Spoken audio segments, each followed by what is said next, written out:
Hi everyone, magandang umaga, tanghali, hapon at gabi sa inyong lahat kung saan mang panig ng mundo ko'y naroroon. Ako nga palang muli si Lerma Novales Sarmiento, ang writer at author ng aklat na to na pinamagatang Life in 3 Parts.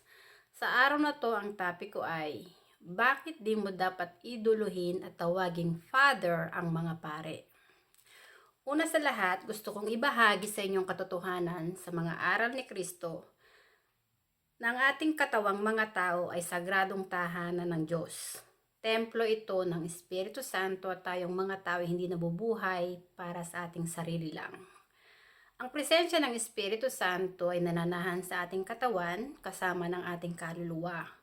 Ang ating kaluluwa ay espiritu na ipinanganak sa espiritu ng Espiritu Santo. Ang Espiritu Santo ay ang siyang totoong amang espiritual ng ating kaluluwa at hindi ang mga pare na siyang mga tao na iniidolo dito ng maraming tao dito sa mundo na tawagin silang Father. Pero kung babasahin mo ang Biblia, nasasaad sa Mateo, Kabanata 23, versikulo 9. Nasasaad dito, huwag mong tawagin ang sino mang tao dito sa lupa na ama, sapagkat iisa ang inyong ama, ang ama na nasa langit.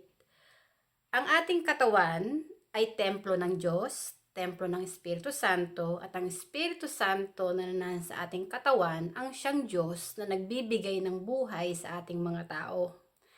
Ang Espiritu Santo ang may gawa ng katawan at kaluluwa nating mga tao na hindi natin nakikita ng mata ay siyang nananahan sa ating katawan, na nagbibigay ng buhay sa ating mga tao at hindi ang mga pare na siyang nangangaral dito ng salita ng Diyos, na nangahas mangaral ng salita ng Diyos, na hindi nila tinanggap ang Espiritu Santo kay Kristo.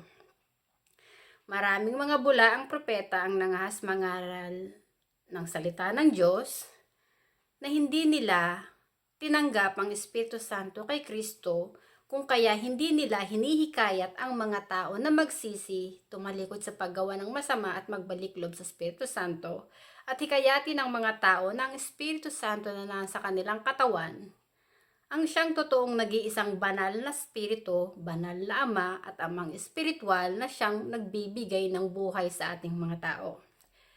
Sinabi ni Kristo na mag-ingat sa mga bulaang propeta sapagkat marami nga ang gagamit ng kanyang pangalan, ngunit ang puso nila ay sa halimaw at marami silang ililigaw ng landas.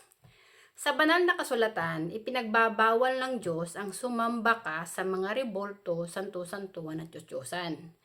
Pero itong mga pare sa relihiyon ng Romano Katoliko, hinihikayat nila ang mga tao na mas magpuri sa rosaryo na siyang inukit lang ng kamay ng tao, sa mga rebolto na inukit din lang ng kamay ng tao, sa halip na sa Espiritu Santo na nanaan sa katawan ng tao, ang mga tao dapat magpuri at sumampalataya at kilalanin na ang Espiritu Santo na nanaan sa katawan nating mga tao ang siyang totoong nag-iisang banal na Ama at Amang Espiritual.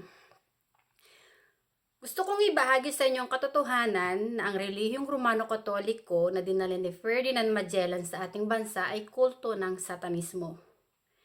Hindi sila naging kaisa ni Kristo na nagpupuri at sumasampalataya sa Espiritu Santo na nananahan sa kanilang katawan, kung kaya hindi nila tinatanggap kung sino ang Ama ni Kristo. Dahil ang inidolo nila ay ang Santo Papa ng Romano Katoliko na nasa Batikano.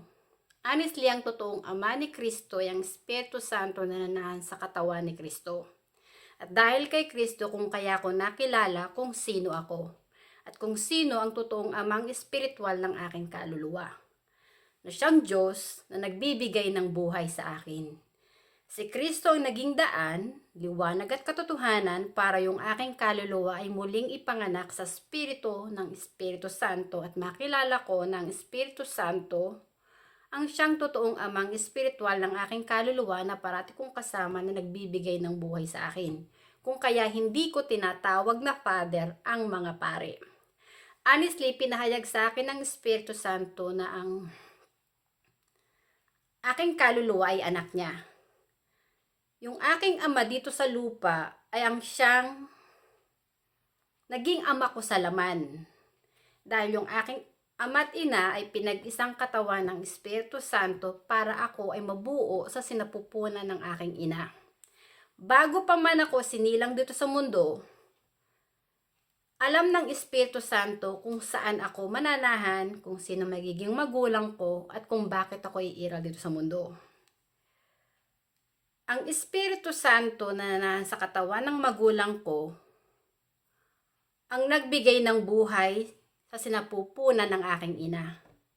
Dahil yung kanilang katawan, templo rin ng Espiritu Santo. Ang aking katawan ay naging templo rin ng Espiritu Santo sapagkat ang Espiritu Santo na nagbuklod sa aking magulang ang siyang bumuo sa akin sa sinapupunan ng aking ina. Kung kaya kinikilala kong magulang ko sa laman ay ang aking ama na siyang asawa ng aking ina at ang Espiritu Santo na hindi ko nakikita ng mata na siya namang amang espiritual ng aking kaluluwa. Yung pare, hindi niya ko kilala. Hindi ako naging anak ng pare sa spirito dahil hindi naman sila talaga ang totoong amang espiritual ng aking kaluluwa kundi ang Espiritu Santo. At sa aklat na to, ipinahayag ko ang katotohanan ng Espiritu Santo na lumukob kay Birheng Maria ay ang siyang totoong ama ni Kristo na nagsugo kay Kristo. Kung kaya si Kristo ay nagsasalita patungkol sa Espiritu Santo. Ang katawan ni Kristo ay sagradong tahanan ng Espiritu Santo at ang Espiritu Santo na nasa katawan ni Kristo ang siyang nagbibigay ng buhay kay Kristo. Ang mga aral at salita ni Kristo ay hindi nagmula kay Kristo kundi sa Espiritu Santo na nanahan sa katawan ni Kristo, kung kaya sinabi ni Kristo na templo ng Espiritu Santo ang katawan ng tao at ang tao ay hindi nabubuhay dahil sa tinapay lamang. Ang katotohanan, ang katawan na walang espiritu ay patay. At yung mga pari dito, wala silang kakayahan na mag-resurrect ng buhay mo para mabuhay ka pa dito sa mundo. Wala silang kakayahan na magbigay ng buhay sa sarili mo para umiral ka dito sa mundo. Honestly, ang Espiritu Santo na nasa katawan mo ang siyang iyong Diyos na amang espiritual na siyang ama na iyong kaluluwa na nagbibigay ng buhay sa sarili mo kung kaya ka umiiral dito sa mundo. Honestly, ang mga nagpapako at nagpapatay kay Kristo sa krus ay mga pare. Hindi nila kinikilala na si Kristo ay anak ng Diyos at si Kristo ay Diyos sapagkat hindi nila tinanggap ang katotohanan na ang katawan ni Kristo ay templo ng Espiritu Santo at si Kristo at ang Espiritu Santo ay parating magkasama. Ang mga antikristo ay mga bulaang propeta na nangahas mangaral ng salita ng Diyos na hindi nila tinanggap ang Espiritu Santo sa sarili nila. Nangahas silang mangaral na hindi nila kinikilala ang Espiritu Santo sa kanilang puso na siyang Diyos na may gawa ng kanilang katawan at kaluluwa. Kung kaya sinabi ni Kristo na mag-ingat sa mga bulaang propeta sapagkat marami nga ang gagamit ng kanyang pangalan, ngunit ang puso nila ay sa halimaw at makikilala mo sila base sa kanilang mga gawa at pananampalataya. Sa banal na kasulatan, ipinagbabawal ng Diyos ang sumamba ka sa mga rebulto, santo-santuhan at Diyos-Diyosan. Gusto kong ibahagi sa inyo ang katotohanan ng relihiyong Romano-Katoliko na dinala ni Ferdinand Magellan ay mga kultura ng Espanyol. Sinakop tayo ng mga Espanyol at yung lupang hinirang ng Diyos, dahil ang totoong pangalan naman ng ating bansa ay Maharlika at hindi Pilipinas. Naging Pilipinas lang yan dahil sinakop tayo ng mga Espanyol at inalipin tayo ng Judas na hari ng Espanya na si Philip II. Honestly, ang ating bansa ay ang siyang lupang hinirang ng Diyos at nung unang panahon, ang ating bansa ay walang relihiyon. Ang ating bansa ay naging sentrong pangkalakalan na pandaigdigan at maraming mga taga-iba't ibang bansa ang pumupunta noon sa ating bansa para makipagpalit-kalakal. At honestly, mga taga-Malaysia at taga-Persia ay nakarating din sa ating bansa. At itong mga tao na to ay may mga kasama ring misyonero ng kanilang relihiyon ng Islam. Ang nagdala ng relihiyong Islam sa ating bansa ay mga taga-Persia at mga taga-Malaysia. kung kaya nagkaroon ng relihiyon sa ating bansa na Islam. Sa paglipas ng mahabang panahon, dumating naman itong isang manlalayag na naligaw sa kanyang paglalayag na si Ferdinand Magellan, na siya namang may dala ng relihiyon ng Romano Katoliko at rebulto ng Santo Niño. Ipinagbabawal ng Diyos ang sumamba ka sa rebulto, santo-santuhan at Diyos-Diyosan. Dahil yung mga bagay na yan ay inukit lang ng kamay ng tao at hindi yan ang nagbibigay ng buhay sa ating mga tao. Kung kaya ipinagbabawal ng Diyos na sumamba ka sa rebulto, sa mga santo-santo at Diyos-Diyosan. At hindi ka dapat umidolo ng kung sino mang tao dito sa mundo na tatawagin mong Holy Father. Dahil ang totoong Holy Father ay ang Espiritu Santo na nananahan sa katawan nating mga tao. Kung kaya sinabi ni Kristo, honor God with your body. Honestly, bilang isang tinawag ng Espiritu Santo na maging tagapagsalita niya, ang aklat na to ay nagawa ko sa tulong ng Espiritu Santo na siyang tumawag sa akin para ipahayag ang katotohanan, ang totoong ebanghelyo ng Diyos, na ang mga aral ni Kristo ay nagmula sa Espiritu Santo na nananahan sa katawan ni Kristo. Ang Espiritu Santo na lumukob kay Birheng Maria ay ang siyang totoong ama ni Kristo. Ang ama ni Kristo ay Espiritu at hindi tao. Si Birheng Maria, hindi iyan ina ng Diyos. Sa katuruan ng mga bulaang propeta, itinataas nila ang pangalan ni Birheng Maria na si Maria daw ay ina ng Diyos. Gusto kong ipabatid sa inyo ang katotohanan na sinabi ni Kristo na templo ng Espiritu Santo ang katawan ng tao at tayong mga tao hindi nabubuhay para sa sarili lang natin. Ang katawan ni Birheng Maria ay sagrado ring tahanan ng Espiritu Santo. Ang Espiritu Santo rin ang may hawak ng buhay ni Birheng Maria. Ang Espiritu Santo rin ang nagbibigay ng buhay sa katawan ni Birheng Maria, kung kaya ang tawag ni Kristo kay Maria ay babae lang. Hindi itinaas ni Kristo ang pangalan ni Birheng Maria na tawaging ina ng Diyos dahil iyon ay kalapastanganan sa Espiritu Santo na nasa kanyang katawan, na siyang totoong amang espiritual ng kanyang kaluluwa. Si Maria ay tao lamang at hindi siya nakahihigit sa Espiritu Santo. Bilang isang tinawag ng Espiritu Santo na magpahayag ng katotohanan na siya lang ang nag-iisang amang espiritual at Diyos na may gawa ng ating katawan at kaluluwa, ay siya yung Diyos na babalik para bawiin yung buhay na ipinahiram sa ating mga tao. At maliwanag na sinabi ni Kristo na hindi lahat ng tumatawag sa Kanya ay maliligtas, sapagkat hindi lahat ng tumatawag kay Kristo ay naging kaisa ni Kristo na nagpupuri, sumasampalataya at umiibig sa Espiritu Santo na siyang Diyos Ama na nagsugo kay Kristo. Si Kristo ay bugtong na anak ng Espiritu Santo na siyang ipinahayag ko dito sa aklat na to. At ang aklat na to ay kalat na sa iba't ibang panig ng mundo.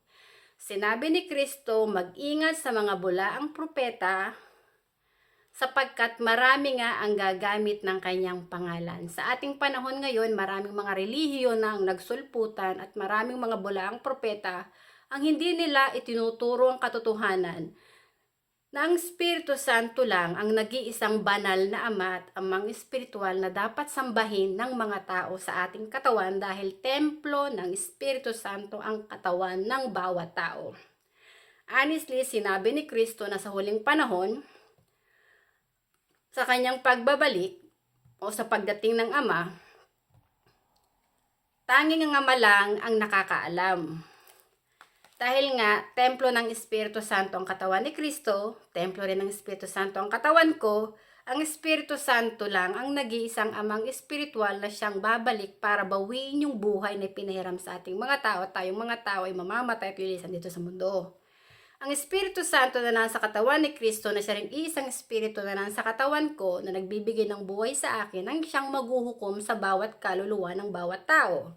Ang sino mang tao na may idolo sa pare na kinikilala na siyang kanilang amang espiritual at hindi ang Espiritu Santo ay mga antikristo na naging kaisa ng mga bulaang propeta na lumalapastangan sa Espiritu Santo. Hindi sila naging kaisa ni Kristo na ipinanganak sa Espiritu ang kanilang kaluluwa, kung kaya ang kanilang kaluluwa ay nanatiling tulog at hindi nila nakikita ang katotohanan na ang Espiritu Santo na nasa kanilang katawan ang totoong amang espiritual ng kanilang kaluluwa at hindi yung mga pari na kanilang iniidolo na tinatawag nilang Father dito sa mundo. Narito na tayo sa huling panahon. Ang labanan dito sa mundo ay labanang espiritual. Ang espiritual na labanan ay Armageddon na siyang magaganap sa huling panahon, which is narito na tayo sa huling panahon. Yung mga bulaang propeta, mga antikristo yan na lumalapastangan sa Espiritu Santo. Hindi nila sinasamba at kinikilala ang Espiritu Santo, ang Diyos na may gawa ng kanilang katawan at kaluluwa. Yung mga bulaang propeta, itinaas nila ang sarili nila na sila ay sugo ng Diyos. Pero hindi natin kayang linlangin ang Espiritu Santo na nasa ating katawan dahil siya yung totoong Diyos na may gawa ng katawan at kaluluwa ng buong sangkatauhan. Kilala ng Espiritu Santo kung sino yung totoong anak niya at kung sino yung mga impostor na nangahas mangaral ng salita ng Diyos na hindi naman nila tinanggap ang Espiritu Santo at hindi nila kinilala ang Espiritu Santo ang kanilang Diyos at amang espiritual na may gawa ng kanilang katawan at kaluluwa. Honestly, itong mga bulaang propeta ay mga ulupong at alakdan na lumalapastangan sa Espiritu Santo. Narito na tayo sa huling panahon. Gusto kong ipabatid sa inyo ang katotohanan na hindi si Kristo ang babalik para bawiin yung buhay na pinahiram sa atin, kundi ang Espiritu Santo. Dahil templo ng Espiritu Santo ang katawan nating mga tao. At ang Espiritu Santo na nasa katawan ni Kristo, na nananahan din sa katawan ko, ay ang siyang totoong Alpha at Omega. Na siyang nagbigay ng buhay kay Kristo, na siya ring tumulong kay Kristo para si Kristo mabuhay na maguli sa ikatlong araw. Dahil yung katawan ni Kristo ay templo ng Espiritu Santo.